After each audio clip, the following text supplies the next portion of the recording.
This is Jamie with Stonemaier Games, and for today's Sunday Sit Down, I'm going to do something a little bit self-indulgent in that I'm going to share my favorite components found in Stonemaier Games. This fits well in a top 10 list at this point because we have exactly 10 games, and it'll be a nice journey back to 2012 when we launched Viticulture on Kickstarter to see what the components are that I am excited about in our games, and then also some ideas from ambassadors who answered a question about this recently. So let's jump right in. And I should say up front that one of the things that we look for in a Stonemaier Games product is a hook, is a component hook. We look for a lot of different hooks, but one of them, like mechanical hooks, thematic hooks, things like that, but one of them is a component, at least one component, that you get excited about when you put the game on the table or when you see the game on the table. Excited to look at, excited to pick up and touch. And so that's something that we're always looking for. For Viticulture, a lot of people said one of two things, and I agree with both of these. I think these are fun components in Viticulture. The first are the glass tokens. So these glass beads are used for both the grapes and you can kind of hear that clatter, and I just dropped one, both the grapes and the wine tokens on the player mat. And originally, just a fun little story here, originally these were going to be different colors. They were going to be red and kind of an off-white for red and white grapes. But we realized, someone pointed out during a playtest, that when you put a clear token on a colored playmat, the clear token takes on the color of what's beneath it, especially if it's all just one color. And so we ended up going with clear tokens that are easy to see through and also easy to slide around as you're transferring these grape tokens into wine tokens. They serve a dual purpose there. And it's also nice, I think the glass material is nice here because wine, a lot of wine, most wine comes in glass wine bottles, and you drink it out of glasses as well. So I think the glass is a really good material to use for this purpose thematically. A lot of people also mentioned that they love the variety of wooden building tokens in Viticulture. That's something that emerged from the original Kickstarter. I also like the unique shapes for the different buildings as well. We could have used cubes or something generic for that, but I think the unique shapes are a little bit more exciting. So that's my favorite component in Viticulture, the glass beads. I'm doing these in chronological order, starting with Viticulture, our first game. Our next game was Euphoria. That was on Kickstarter in 2013 and continues to be reprinted today. And the current version of Euphoria comes with these beautiful game trays designed by Game Trays, Noah at Game Trays. I love that. I love that as an organizational component. But I think my favorite component in Euphoria are still the custom dice. They're these colorful, they're normal size, they're not too small, they're not too big, normal size dice that are essentially just D6s, but with gears indicating the numbers instead of standard numbers. I love custom dice, even if it's just a change in the number like this. I think that's a really fun thing to see in games, and I love seeing this in Viticulture. It's a nice little thematic edge to the dice. And just the colors, from the moment I saw these colorful dice, I really, really love them. The colors just really pop in Euphoria, and the dice are a big part of that. So the dice are my favorite component in Euphoria, along with the nice organizational insert from Game Trays in the latest version. That's Euphoria. For Between Two Cities, our next game, it's mostly a tile game. So a lot of tiles in the game. There are some nice wooden tokens that represent your cities, and those tokens are mainly just there for scoring. And my favorite component in the game is not a super fancy component. It takes up actually a lot of room because you use these tokens on this component, but it's the score track.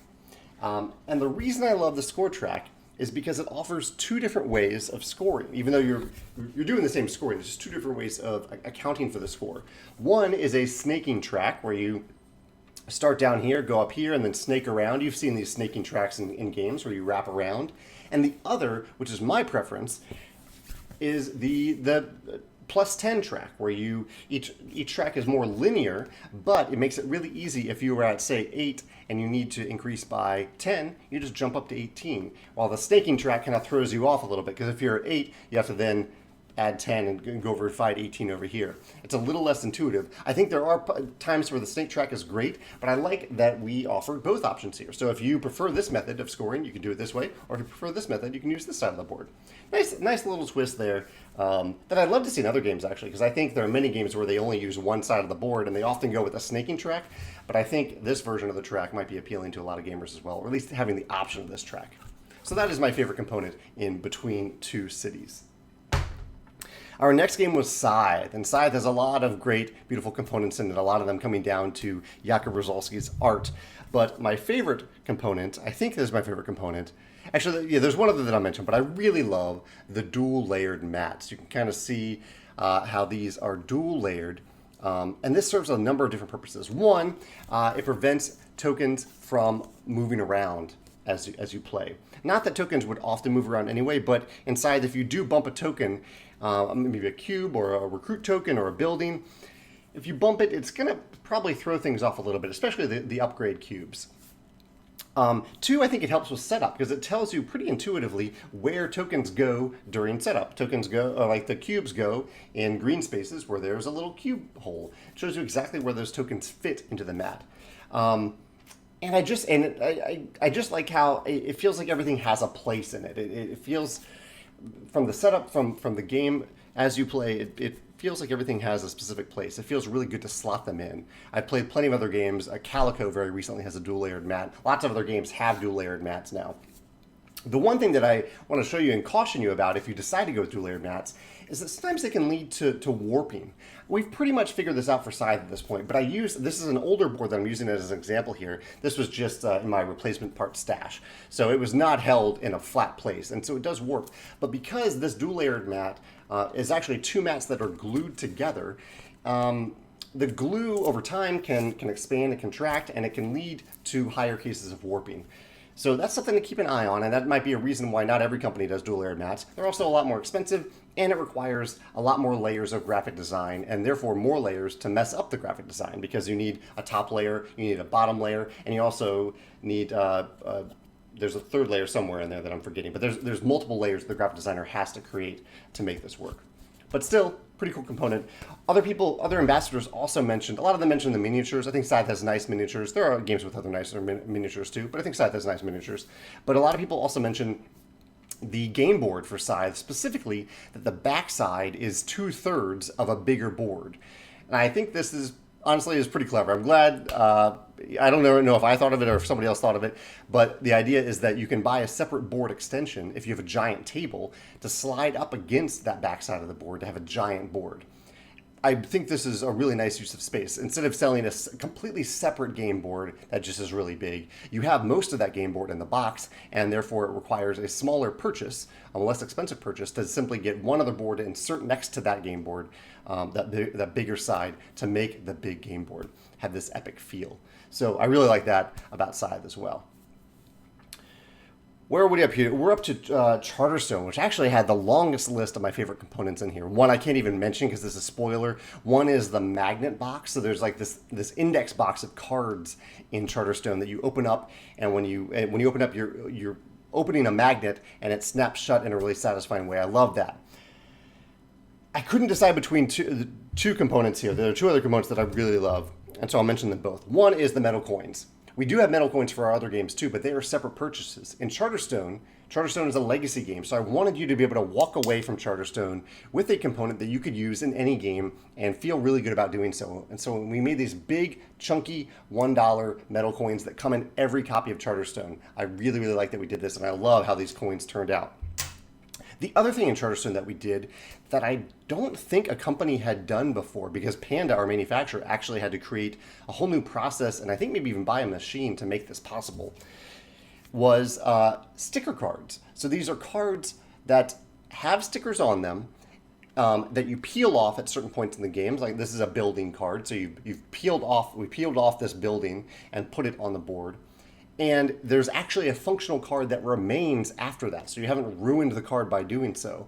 by removing that sticker. In a lot of other legacy games, you have a sticker sheet that you have to go to, which is fine. That's perfectly fine. But especially if you don't have a use for the card afterward. But in this case, you have these cards that you can shuffle together, whether or not the sticker is on there, and you have them mean different things in the game. I'd love to see other companies use this technology because this Panda's set up and ready to do it for other games.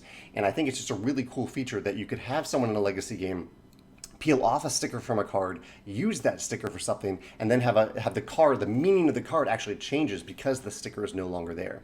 The one thing I should mention is that we did explore the idea of printing something under the sticker so that you can like reveal a surprise when you peel it off. However, this surface is a special surface that stickers are meant to stick to, and it doesn't print well. Things don't print well on this surface, so that doesn't exactly work, unfortunately.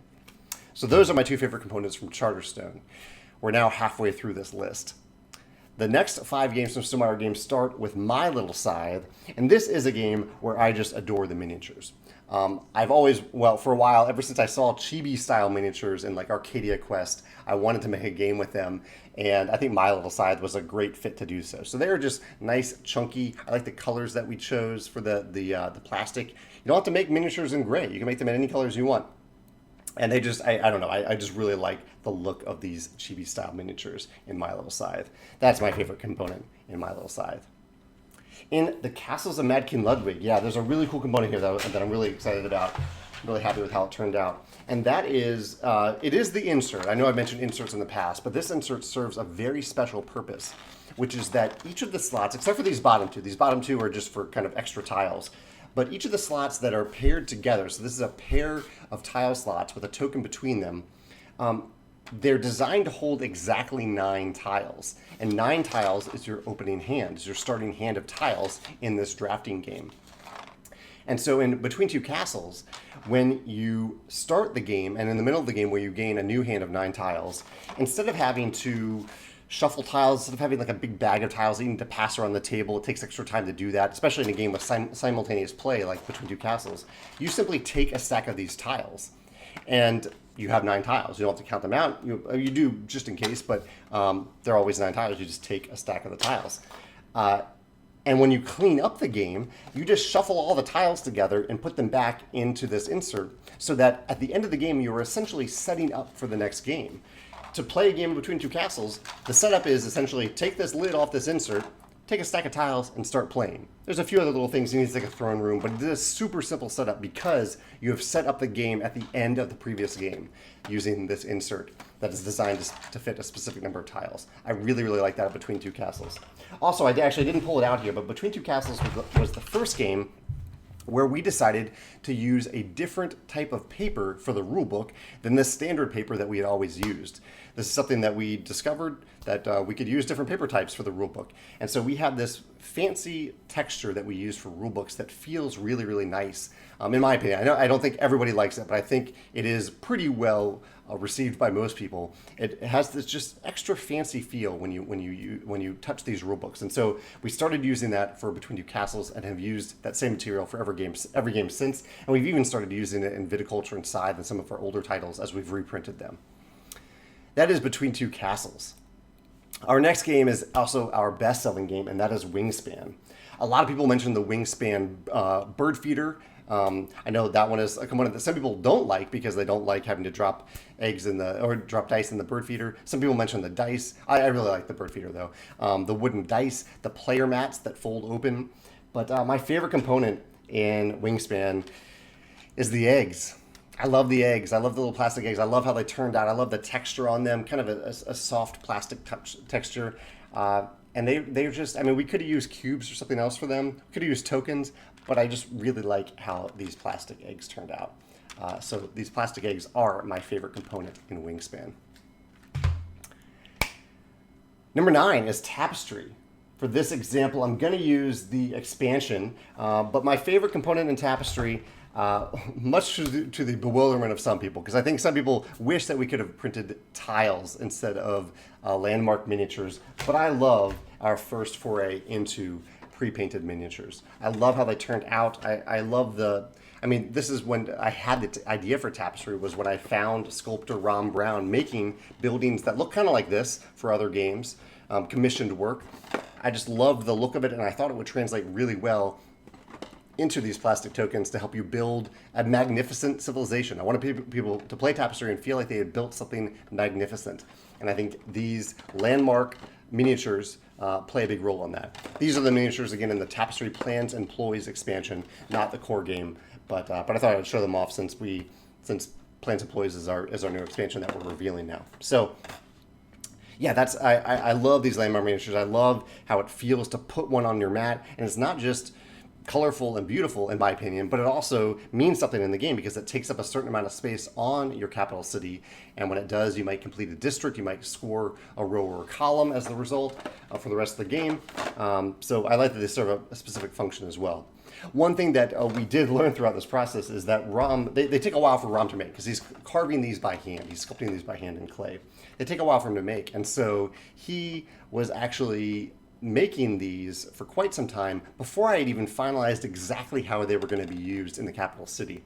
And the result is that the original landmarks, or the landmarks in Tapestry itself, don't fit exactly as well as they should on the capital city mat.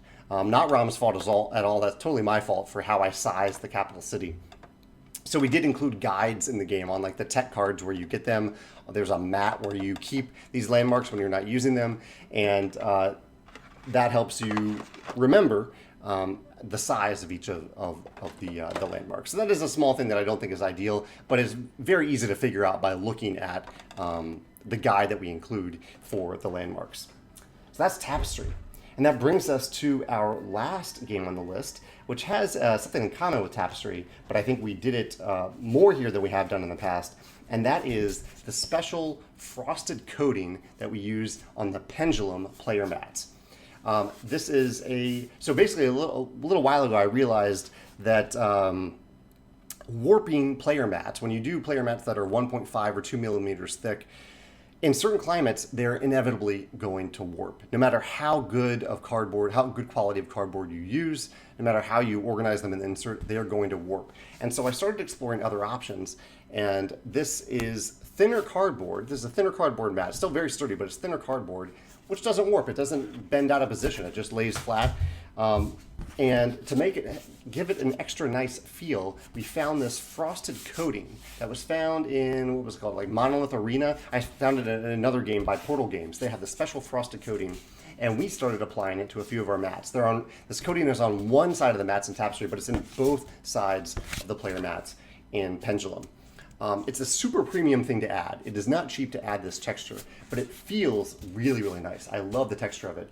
And really, if you have the budget for it in a game, if you're considering this frosted coating, go with Monolith Arena. Go with what they did, which is also add to add Spot UV, which is that glossy stuff that you see on some board game boxes usually, sometimes on boards, but usually boxes. But this texture combined with that glossy coating feels amazing. I'd love to do that in the game someday if we had a little bit of wiggle room in the budget to do so. But I love this coating as it is, and that is my favorite component in Pendulum. As you can see, I'm all about textures, like the texture of the rulebook, the texture of this. I think textures are really important when you're having this tactile element of tabletop gaming. So that is my, and also in Pendulum, I do really like the metal achievement token. I wanted something, originally it was a plastic token, but I wanted something that felt special. Like when you had achieved this legendary achievement, I wanted you to have this big, chunky, heavy thing to pick up. And so we made this metal token for it. Those are my favorite components in the 10 Stonemaier games that we have right now. I'd love to hear your thoughts on your favorite components in these games or your favorite components in any games. There's actually another list that I might link to here that I already did about my favorite components in games in general. But if you want to indulge me and talk about Stonemaier games and components that you like in our games, I'd love to hear your thoughts in the comments below about them so that we can continue to make games that have nice component hooks or have even nicer component hooks. If you have an idea for a component that you want us to use, let me know in the comments. Maybe we'll use it in a future game. Whether it's a new component, a new texture, even a little thing can make a big difference. I'd love to hear your thoughts in the comments below. Thanks.